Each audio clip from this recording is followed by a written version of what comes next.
Hi guys, good morning. This is Fio and kakagising pala natin dyan ay nag-mural na pala tayo. So dyan nga pala, ang gamit natin ay laser measure. Correct me if I wrong. Basta laser yun. Yan yung ginagamit ni Pastor para ma-layout ng pagpipaintan natin. Siyempre, di yan magagawa ng babae, no? Ang taas-taas kaya. And ako dito, nagkaupo din. Nagpahinga lang ako dyan, guys. Ayan, kakapaint ko lang. Yan, mga yan. Box. Tsaka habang nagpipaint ako, bakit green? Kasalanan mo to, Archidox. Green. Mint green. Joke lang. Yan nga pala, guys. Umakyat ako dyan. And then, naghalo-halo or mekos-mekos. Pero ang ganda ng view talaga dito sa Quezon. Talaga, ilaban mo, best. Yan. Muulan dyan, kaya masarap magkape ngayong panahon na yan.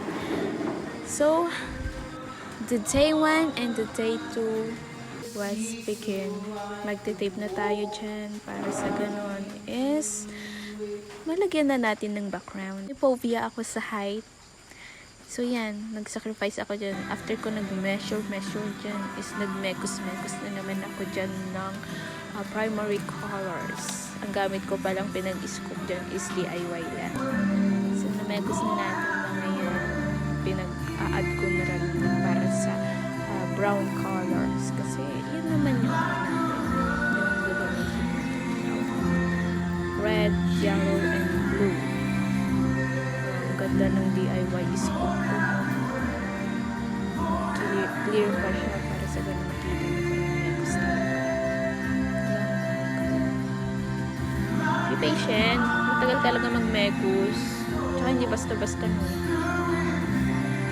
May percent pa yan kasi. Then, nag-prepare na din ako yung mga brush kailangan sa backgrounds. May dry brush tayo dyan and wet. Kumanta pero piyo.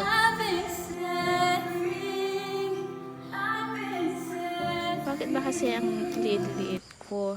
Joke lang. Talagang maliit ka na. Wala ka nang magagawa dyan. Yan nag-umpisa. Ay, sorry. My butt. Ganyan, nag-rest ako dyan. Kasi expect na matatapos pala tong dalawa sa isang araw. Marami pa pero go lang. So, dito nagtatawas ang part 1. Part 2 bukas. Thank you guys. Bye!